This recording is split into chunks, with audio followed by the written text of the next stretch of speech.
Olá, esse é o canal Paz e Bem, esse é o Caminhos do Espiritismo e hoje nós temos a estreia da querida Ana Cláudia Laurindo, que é livre pensadora, é membro do Sejus, também é comunicadora e espírita. E antes de começar, nós vamos falar sobre um capítulo intitulado Os Anjos. Mas antes de começar essa fala toda, nós vamos fazer nossos agradecimentos técnicos ao Odilon, do Repórter Nordeste, que está lá com a Ana Cláudia e resolveu o nosso problema de iluminação.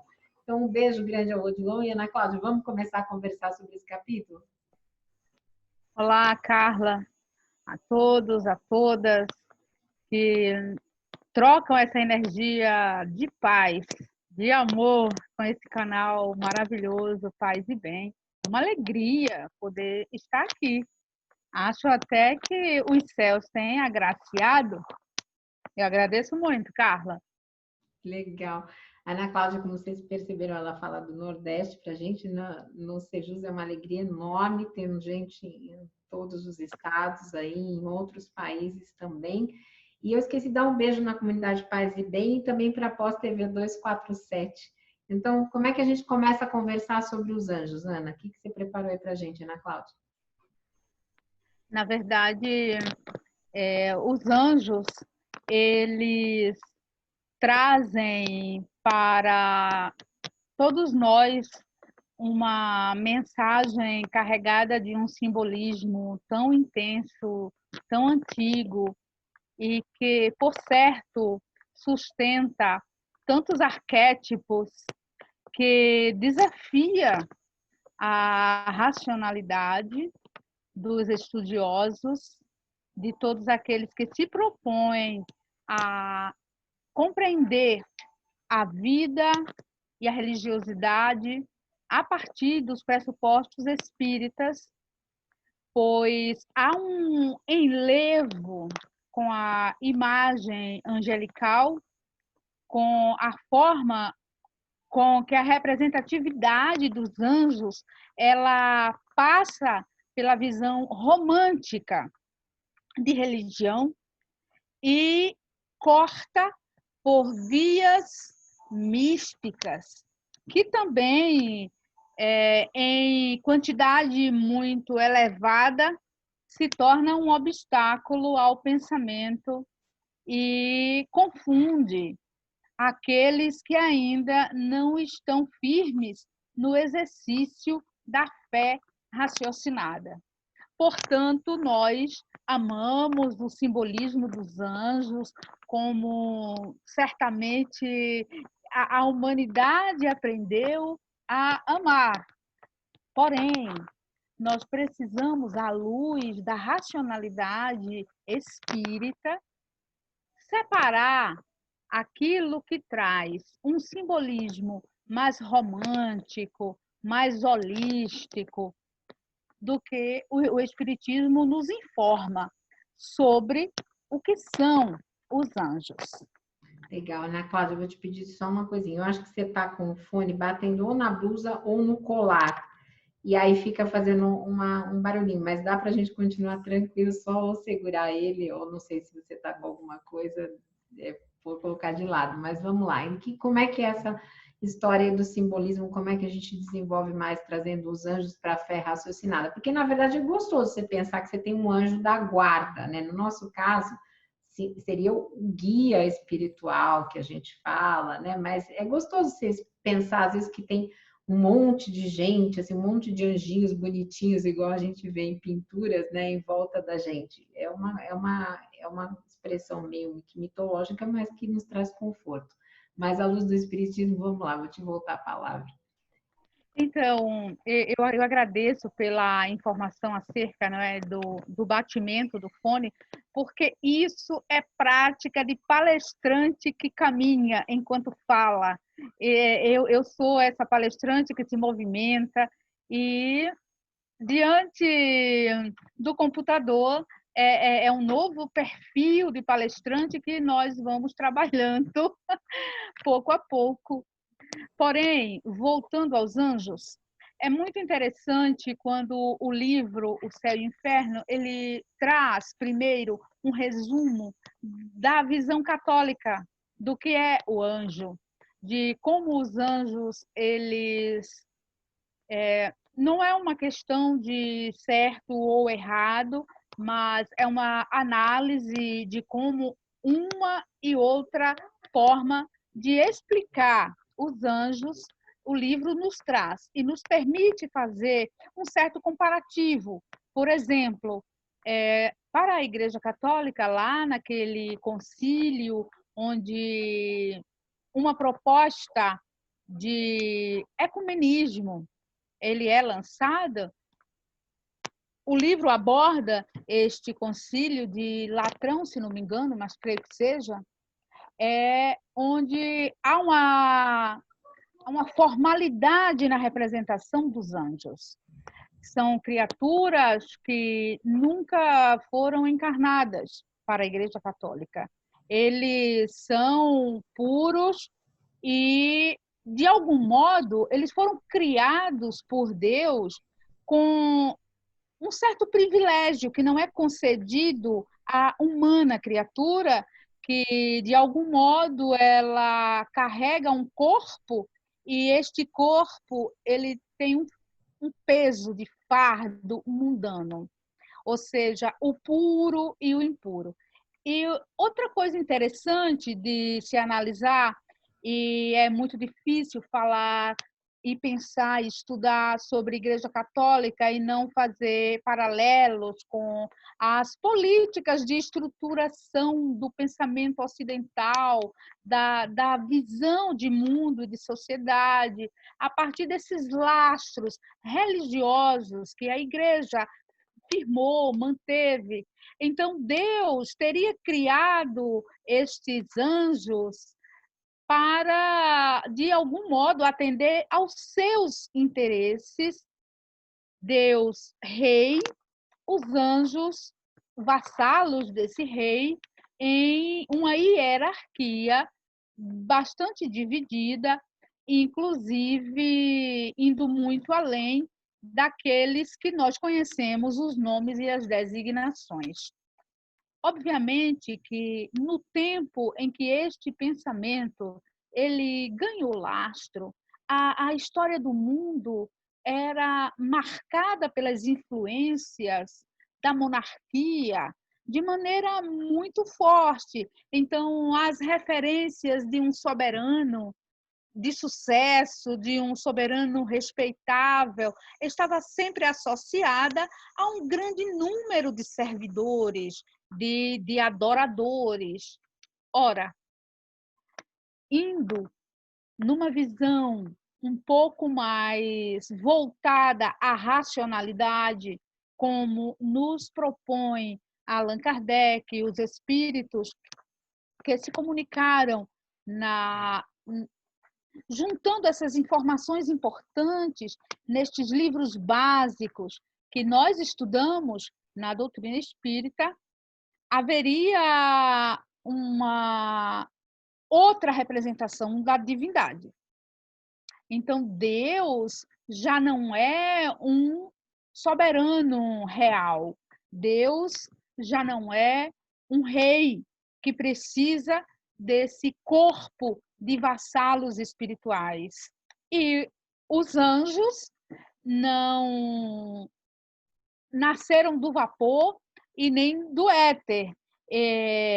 Espíritos puros, eles são considerados, eles são identificados, eles são também amados e reverenciados, mas considerados indivíduos que já encarnaram na Terra e em outros mundos. Porque, do nada, Deus não criaria a pureza inquestionável em paralelo com a mácula do corpo, da encarnação, da experiência humana. Deus é justo. Deus atua de maneira equânime e permite que os espíritos eles saiam ignorantes e simples, mas com as mesmas possibilidades de crescimento, de melhoramento, de aprimoramento, de evolução e de conquista da sabedoria, de conquista do entendimento de si mesmo, pelo uso do arbítrio. Então, a angelitude, ela, sob as luzes da razão, não perde o seu encantamento, não perde a beleza e a poesia. No entanto, nos convida à reflexão sobre o futuro angelical que nos espera, desde ontem, passando pelo hoje e como possibilidade do amanhã. Deus não divide, não separa e não exclui. Deus dá a todas as criaturas as mesmas possibilidades de elevação. E isto é uma expressão de amor, que a nossa consciência afetada por essa visão de castas, de estamentos, de hierarquias, ainda não consegue conceber no todo, porque é mais apegada a uma representação de força, de poder, a uma representação de mérito deslocado das experiências. O amor de Deus, todos os dias, ele nos fala de o quanto é necessário participar dos movimentos da vida.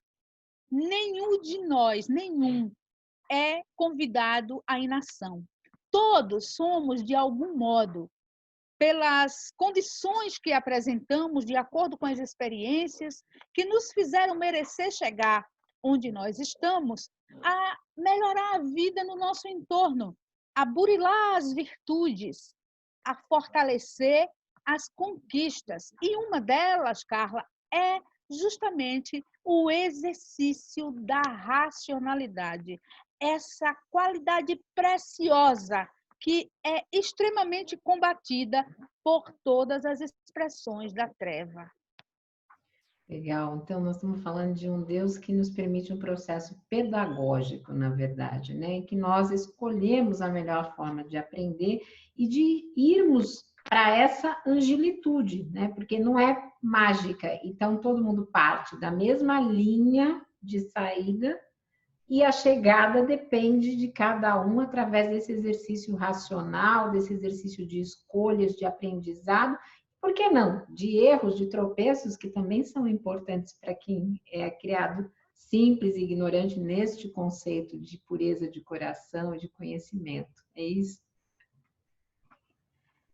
Neste contexto brasileiro, em que nós estamos nos deparando com situações as mais desafiadoras e muitas das quais se apresentam para nós como a primeira experiência nesse sentido de desafio, é um campo muito fértil para que nos conheçamos a nós mesmos e descobramos também as nossas capacidades de auxílio para trocar energia e força uns com os outros, para que não nos desamparemos e para que exercitemos a solidariedade.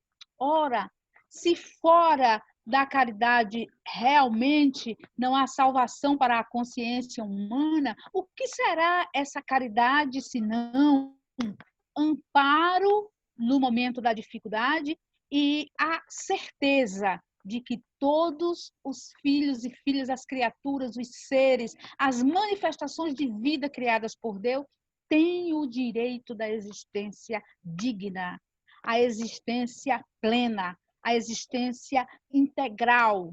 Então, não há como acreditar em caridade sem acreditar em vínculos, em ligações, em relações sociais, históricas, políticas, culturais. É assim. É por estes caminhos que a elevação humana ela ganha forma nas histórias de cada um de nós, nas histórias de todos nós. A angelitude, de maneira nenhuma, é a negação da experiência humana. Mesmo que a experiência humana ela nos coloque diante de alguns abismos, diante de vícios, diante de fragilidades, de equívocos, estes pontos não resolvidos da nossa jornada, eles servem como atrasos nesta jornada. Então, são exatamente estas válvulas de escape que nós temos deixado de lado ao longo do nosso caminho evolutivo, como desprezando-as, como se elas não merecessem atenção, como se elas não merecessem cuidado, que nos mantém ainda ligados a identidades primárias, a atitudes egoístas, a atitudes de auto-engano. Por quê? Porque nós precisamos olhar para nós como somos e não forjar virtudes que ainda não possuímos. É exatamente a fraqueza de agora olhada, trabalhada, reconhecida, aceita, perdoada e distendida em possibilidades de mudança, que trabalha, que forja em nós a libertação do animal, do primário, do homem e nos espiritualiza. Nós estamos em um processo evolutivo, mas que não é somente teoria, não é divagação, é prática, é vivência, é dor, é lágrima, mas também é riso, é a proximidade, é aconchego. A experiência humana é, por certo, o melhor presente que nós temos agora nas mãos, como manifestação do amor de Deus, nos convidando para aproximar da identidade angélica que Ele nos reserva na condição de espíritos informados, espíritos responsáveis e espíritos capazes de amar e de receber amor. Bonito isso. É uma coisa que a gente vem frisando aqui sempre como Sejus, né? É que a desigualdade social não é divina e não é processo de aprendizado para a angelitude, né? O que a gente vê, aqui eu estou vendo a plaquinha socióloga aí atrás de você, o que a gente vê é muita gente justificando a miséria do outro, inclusive agora na pandemia, como se isso fosse um processo depurativo. Então, é importante dizer que Deus não cria gente para ser anjo sofrendo na miséria, que isso é uma condição humana. Eu queria que você falasse um pouquinho sobre isso, Ana Cláudia. Então, como na abordagem eu fiz uma pequena associação entre o momento político e histórico em que a igreja ela conseguiu fundamentar uma ideia de anjo baseada numa corte celestial, é também interessante que reconheçamos que no Brasil, justamente por influência desta identidade católica muito ligada às forças de poder terreno, de decisões políticas. Também o movimento espírita no Brasil, ele herda alguns equívocos tradicionais que já estão num processo de questionamento e de desconstrução para que haja a libertação da dor. A dor e o sofrimento não são os únicos requisitos de evolução.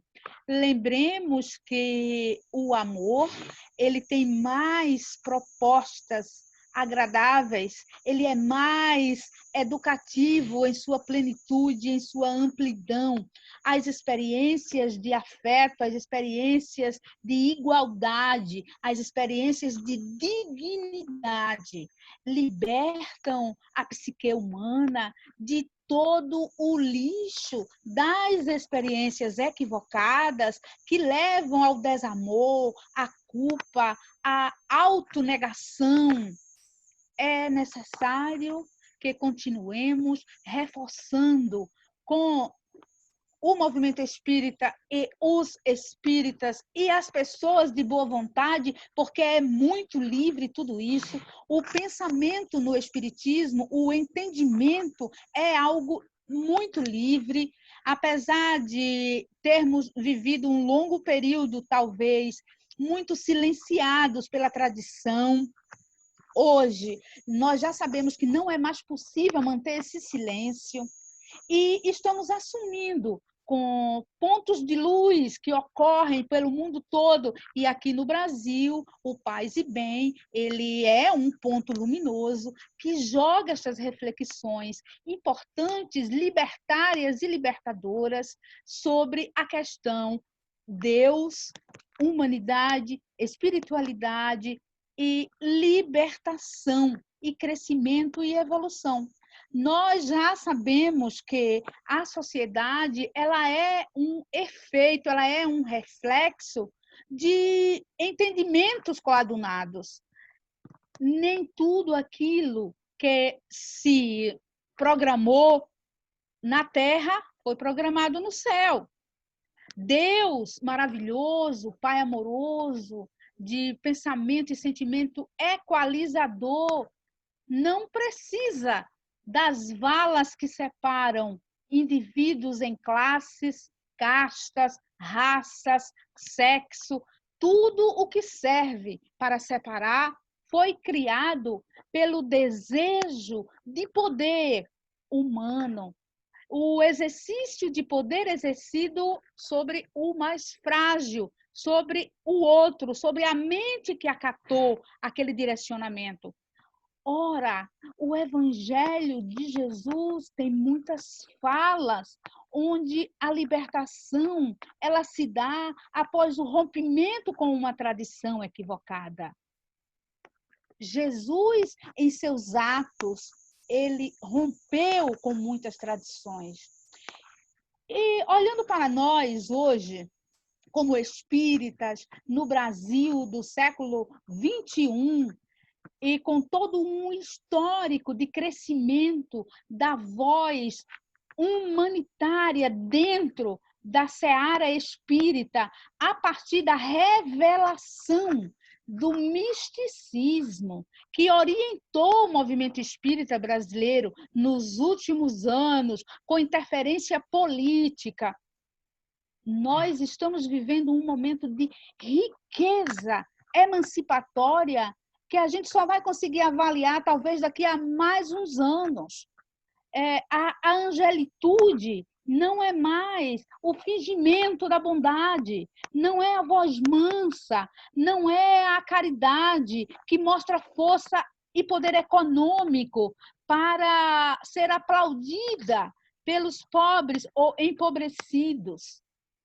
A angelitude é saber-se parte de um movimento cósmico que deixa a desejar, porque já recebeu muitas orientações, porque está sendo levado a pensar e está se recusando a assumir a identidade madura de filhos e filhas de Deus, orientados pelos espíritos, pelos anjos que estão um pouquinho à nossa frente, lá nos mundos espalhados por esse universo de amor que Deus criou, e que de lá estão sempre nos guiando, nos acompanhando e nos mandando aquelas intuições importantes que a gente às vezes deixa passar porque a gente está apegado a um hábito de conduta, a um hábito de fala. Ora, o momento é de riqueza, o momento é de iluminação. E se esta luz ela incide sobre nós diante de um momento caótico, é porque a misericórdia do Senhor se revela também na dor, também no sofrimento.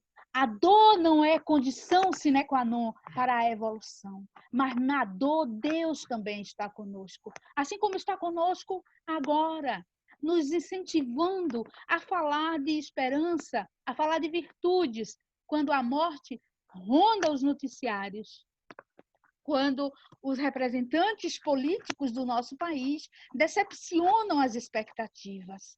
Então, eis que Carla Pavão, Dora Encontre, Franklin Félix, Sérgio Aleixo. Ai, gente, são tantos nomes bons que nesta hora estão profetizando através da internet. A própria Ana Cláudia, né? Vamos incluir a Ana Cláudia nessa lista, o Sejus, estamos aí, estamos na luta.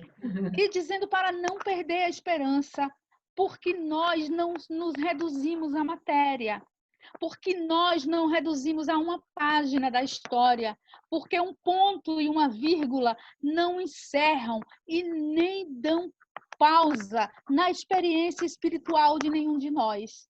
Estamos todos em uma experiência espiritual real, significativa, e que está mudando a vibração deste planeta através das nossas próprias vibrações. Porque a angelitude, ela nos unifica e Deus, ele cumpre o seu amor em nós. Graças a Deus. E agora a gente está chegando já no final, então eu queria, antes de nós nos despedirmos aqui da comunidade, eu queria que você dissesse qual é o caminho para encontrar o teu trabalho. A Ana Cláudia tem um coletivo Mulheres que Escrevem, e ela tem divulgado aí nas redes, no canal dela, bastante material também como livre pensadora. Então, que você desse para a gente uma palhinha de como as pessoas também te encontram. Sobre espiritismo e toda essa verve humanitária que nos move, tem um canal no YouTube chamado Livre Pensadora, que é exatamente a identidade que nós estamos batalhando para construir. O coletivo de mulheres que escrevem, ele se abre para mulheres no campo da arte literária. É uma junção de mulheres para ecoar, botar voz e mostrar talento. É uma reunião de espíritos que se comprazem na atividade cultural. Além do meu blog no site Repórter Nordeste, onde eu também tenho um exercício de escrita com muitos artigos voltados para a questão humanitária e a questão espírita. Embora que estes dias a dificuldade de escrever ela tem sido grande em muitos articulistas que eu conheço, muita gente. Então, vamos vibrar positivamente pelas pessoas que escrevem. Nós estamos precisando de muito apoio. Eu acho que nós estamos numa vibração bastante pesada ultimamente e tem dificultado mesmo essa tarefa, que por vezes também tem uma mediunidade intuitiva envolvida aí, né?